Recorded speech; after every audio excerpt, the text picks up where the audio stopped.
Nandito pala tayo ngayon sa aking munting hideout mga kaibigan. Kumuha lang po ako ng panggatong at saka nagpapainom ng mga baka. Yan po mga baka natin, konti lang po baka namin mga kaibigan dahil bininta na po namin yung iba dahil may importante lang po tayo binili.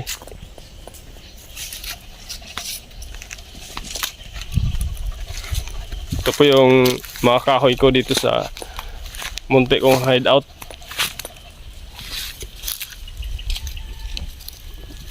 Kasama ko po palagi ang dalawa kong aso. Yan. Si Puti at saka si Tigre, kanyang nanay.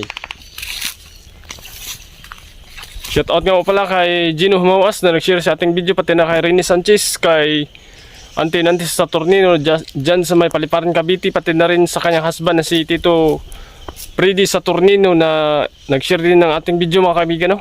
Salamat din sa kay Juvenil Bulandrina, pati na kay Lars Humawas na naging daan upang matulungan po si Tio Igoy na bigyan ng kaunting bigas at groceries. Salamat po sa nag-sponsor mga kaibigan. At i-follow nyo rin ang kanyang munting channel, Lars Humawas, na nasa Lucena na ngayon mga kaibigan.